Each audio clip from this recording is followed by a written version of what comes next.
And you said you were a former race car driver? Yep. You want to tell us about your car? Well, that car is that car's a 1968 GTX that I bought when I was 22 years old. Brand new? And the day I got the car, I got picked up in town drag racing doing 105 and a 35. Whoa.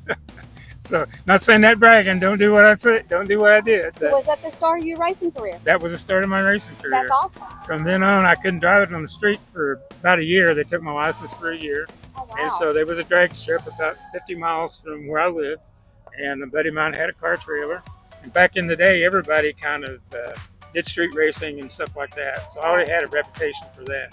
But anyway, I'd go on the drag strip over there and I'd tell my friends, well, you want to race me? We'll just do it in front of God and everybody. And then there's no excuses, you know. And so that's how it got started. It never saw the street again until 96. And it's running in different categories, different classes. In 72 or 73, I think I bumped the world record for the class that it was running in. Wow. Then. And I just raced it all alone until 1996, and it just got too expensive to be racing anymore. And so I retired it and sat in the garage for a couple of years, and told my wife, I said, well, I'm not having any fun with it sitting there collecting dust looking at it. So I started selling all the racing stuff, and I put it back together, all original. It's got the original motor back in it. The original transmission case, so now it's all numbers matching. Okay, so everything's back like it should be. Everything's back like it should be. There's a couple little racing modifications up there that financiers can come and look and see where things were changed, you know. But most people wouldn't know what it no, most people wouldn't even notice it, you know. Okay. I'd have to point it out to them, you know. I don't know. Some of us might know. Yeah, well, somebody might know. Well, you might know. I might know. But anything yeah, I you bought want it. to point out on it? What? Anything you want to point out on it that's special about it in general? They're so good. Okay. And so it was raced all over. All these. This is what I was going to point out to you. A lot of the fanatical judges, you know, made that. See that little blemish right there? You can feel. They look on and say, "Well, somebody didn't do too good a job with that."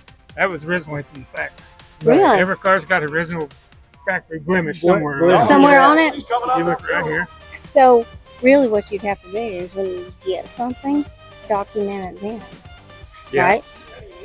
Well, I mean, you know, that's part of the. A lot of the cars, you know, they all had blemishes. I mean, when they built them, they were building them, especially these. They were building these to go slapping them together. I've got one of the original. I will put the actual factory.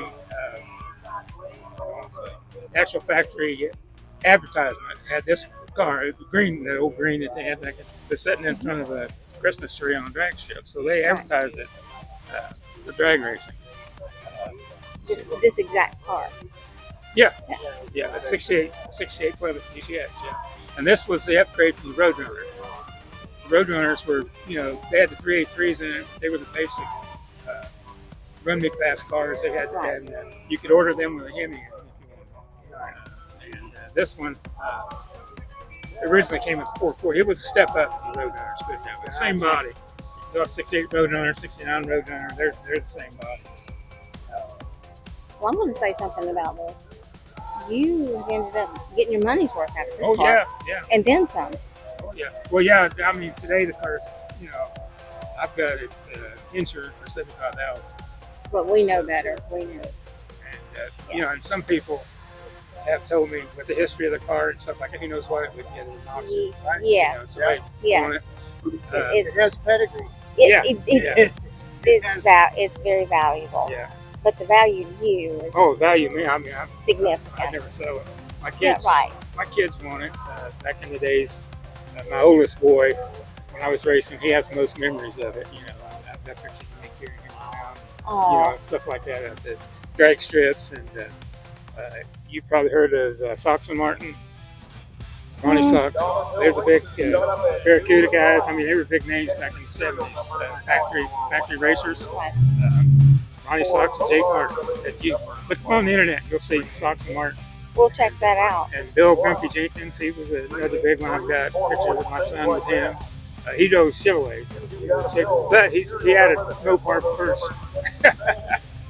Anyway, I tease him with that. There's lots of different things in the history. I'm still Facebook friends with Ronnie's wife. Now, Ronnie was famous, Right. famous racer. And, Sounds to me like you might have been. Well, Maybe still are. I bet, but some of the races I went to with the pro racers, I got their respect. Put it that way. I bet you did.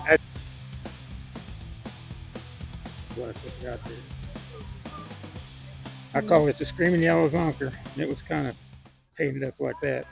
And Screaming Yellow Zonkers were like, you know what Cracker Jacks are? Yeah. There was a box of, only they were like yellow coated, stuff like that. And they called them Screaming Yellow Zonkers in the box. And they had a thing. Okay. And that was back in the 70s. And I thought, man, that'd be a cool name for a yellow race car. So There you go. That's neat. So that's what I call it, was the Screaming Yellow Zonker. And there's me when I was a young guy with my mutton chops. Stuff like that. You were rocking the 70s, weren't you? Copy that. Yeah. Well, Yeah. Let me show you a picture. Now here's rocking the 70s. Look at my fishing hat, man. My bell bottoms. Oh, cool. And my green dial watch. Yeah, that was dope. But this is some of the history I had of the car that I kept. This There's is cool. picture of me and my son. You know, Wow. back in the day, and some pictures of when different things was done. This is really neat. So anyway, that's Wheels back up. in the day. Yeah, wheels Yeah, up. definitely. And then a lot of just newspaper articles that I had that or my name was in the paper. Put that way, you just I'm somebody. My name's in the paper. you just collecting And not that. forgetting a ticket. So I had that. Yeah. Yeah. And I say the funniest one was. Let me see if I can find it. There you go. And of course, I'm not knocking the women. Let's see the headline right there. Mm-hmm. The lady in her class, what is this? That's what she was. First place as a woman driver in her thing. Anyway, on that weekend, I won 4 different events on that weekend. I mean, the best time I ever had. Which I thought should have put me up there, but the woman that did different was unique. So she got top billing, and I had second billing. Yeah. Both days I had 4 wins. So read it there. Well, you know how these women are with the lip feet. Hey, without the women and Women in two, motorsports. That's right. and two, Shirley Muldowney. You probably heard of her. Yes. Yeah. Shirley Cha-Cha. I was at races with her, stuff like that. We weren't real friends, but we talked. We knew each other when we saw them. Yeah, Stuff she like was that. breaking barriers back then. Serious history here. And there's the original window sticker. Just copy of it. I paid That's a bargain out there. $3,900. You're not gonna get a Mopar for that now. You're not going to. No. You're not going to get anything. Well, today if you bought a car like this and it'd be easily $70,000 car. You can't get parts for this. Well, I tried to find parts of little things, And this is, here's the advertisement I wanted to show you. What do you think? See, I never did like that color, but see what it is? And that's the factory advertising. Okay. So they were advertising this car for speed and, Right. attracting people like me. Right. And A British racing green. How And- dare and they? you got me. Yeah, right. yeah, there you go. we have a friend who That was loves back in the day of Jackie Stewart. Oh, yeah, that's what probably made, why. That's what made that popular. Is it? Yes. I wondered British why. Mm-hmm. racing green in the early 70s Yeah. was because of Jackie Stewart. Really? I never was a fan of that color, But then I always liked this advertisement too. It's nice. The GTX sounds like the William Tell Overture. You know what the William Tell Oh Overture yeah, is? that's what the Lone Ranger. Yeah, rumpity, Yeah. rumpity, rump, rump. Yep. Yep. Lone Ranger. Yeah. So they were advertising it to be, be what it is. Get it out and run it and do it. Well, it was appealing, wasn't it? Oh yeah, it was. It got me. It did get you. Yeah. It did you, and it still got you. Oh yeah. Well, It and still got you. funny thing, everybody always has one that they had before they wish they had back. I traded in a 65 GTO convertible 389 tri-power in on this. So You're still happy with this. You're still happy. no way you're gonna pry it off me. My cold dead hands. No, you're gonna keep it. I've had actually at one time I had a sign made up. I think I still got it at home. I put not for sale, Mhm. and I listed all the stuff that they had. Not for sale, just advertising. Yeah. Teasing them along, huh?